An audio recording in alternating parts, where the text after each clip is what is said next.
Hola a todos y a todas, soy Víctor de 1314, bienvenidos al canal de YouTube. Este vídeo es la continuación del que subimos la semana pasada hablando sobre los neumáticos de mountain bike. Si no lo habéis visto, recomendamos que lo veáis, os dejaremos el enlace por aquí arriba. En aquella ocasión de lo que hablábamos era de la función de las diferentes partes de los tacos. Y en este de lo que vamos a hablar es de la altura de los tacos y de la superficie total de los tacos. Vamos a ello.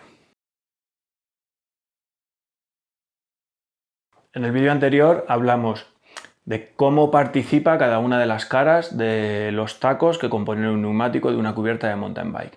En este caso vamos a hablar de la altura y de la superficie total sumando todos y cada uno de los tacos. Bien, para empezar voy a borrar el de la semana pasada y vamos a hablar de la altura. Esto es un taco visto desde el lateral, entonces estamos hablando de esta medida. Y vamos a ver por qué es importante. Bien, lo primero de todo, habitualmente nos encontramos tacos más altos en las zonas laterales. ¿Por qué? Pues porque suele ser donde más agarre le pedimos, sobre todo en la rueda delantera, como veíamos en el vídeo de la semana pasada. Muchos fabricantes combinan mayor altura de taco con un compuesto de goma más blando. Eso lo que quiere decir es que voy a conseguir mucho más agarre en las curvas gracias a una goma más blanda y un taco más alto. En las bandas centrales normalmente encontramos un taco un poco más bajo. ¿Por qué? Pues porque ya sea una rueda delantera o sea una rueda trasera, la banda central siempre tiene un esfuerzo, digamos, un poco más constante. Entonces, imaginaros que yo, por ejemplo, voy con una rueda delantera y en un momento dado, con unos tacos muy largos en la banda central, frenara muy bruscamente. Lo que va a ocurrir es que ese taco va a tener tendencia como a flexar. Por tanto, voy a perder potencia de frenada. En el caso de una rueda trasera, ocurriría algo parecido. Si yo tuviera un taco muy largo, o muy alto, mejor dicho, en la banda central, si yo voy dando pedales y en un momento dado hago una pedalada un poco más fuerte por el motivo que necesite, lo que va a ocurrir es que ese taco va a flexar y por tanto voy a perder potencia en esa pedalada. Entonces habitualmente nos encontramos tacos más largos en las zonas laterales y tacos un poquito más bajos y con un material, una goma más dura en las bandas centrales. Lógicamente, como hablábamos en el vídeo anterior, en las zonas laterales de una cubierta delantera vamos a querer más agarre todavía. Por eso, un taco lateral muy alto puede ser un indicador de que esa cubierta va a funcionar muy bien como rueda delantera. Obviamente como rueda trasera también, porque en las curvas también participa la rueda trasera, el neumático trasero. Bien, podemos encontrarnos, como en este caso, un taco en el que la altura no es constante. Es decir, tengo una zona más alta y luego en progresión va bajando a una altura un poquito más pequeña. ¿Esto para qué sirve? Hay determinadas zonas, un taco así no lo podemos encontrar, por ejemplo, en un taco como este, en el que en determinadas ocasiones, por ejemplo, rodando de forma constante, yo no necesito más apoyo que el de esta franja de aquí, que corresponde con esta parte.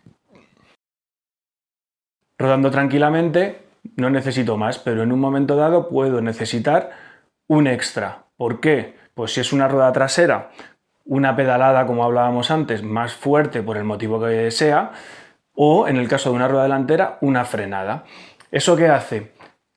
Que de forma relajada o más constante utilice solamente esta superficie del taco, pero cuando lo necesito, tengo todo este extra más. Que por ejemplo, rodando tranquilamente no me lastra, no va pegada a la cubierta al suelo, pero en un momento dado, en una frenada, el taco flexa y entonces lo que hago es acceder, digamos, a esa superficie extra. Hablando ya de la superficie, esto nos da pie, aquí abajo os he dibujado otro croquis de otra cubierta y con esto empezamos a hablar de la superficie de los tacos. Si os fijáis en este croquis de aquí, además, lo que ha hecho ha sido incluir una nueva zona una nueva banda de rodadura. Es decir, en el croquis este lo que vemos era tacos laterales y una banda central, con diferentes tacos, pero una banda central. En este caso ya tenemos las zonas laterales, la banda central, pero tenemos cubierta también la zona intermedia. ¿Esto para qué sirve o esto qué nos puede indicar? Como decíamos antes, en superficies muy estables, como puede ser la carretera, pues necesito mayor superficie de apoyo. Lo que decíamos antes, una cubierta de carretera es completamente lisa. Como en nuestro caso hablamos del mountain bike, si yo voy a moverme por terrenos muy estables, una pista muy buena o incluso asfalto, pues necesitaré más superficie de apoyo. Esta banda de tacos lo que nos incluye es, digamos, que una zona intermedia en la que si yo, por ejemplo, me muevo por una pista con muy buen firme, voy constantemente dando pedales, incluso aunque haya curvas, yo voy a seguir dando pedales. Entonces, esta banda de aquí lo que va a hacer es favorecerme el apoyo en esos momentos en los que no voy completamente apoyado en la banda central. Entonces, esta línea de tacos amplía la superficie de apoyo y me brinda la posibilidad de ir con más superficie en todo momento.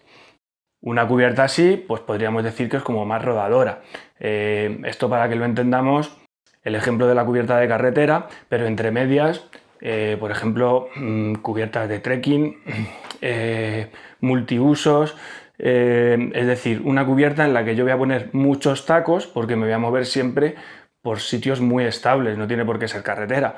Pista buena o, bueno, en general con pocos obstáculos y que me va a llevar a una rodada muy constante.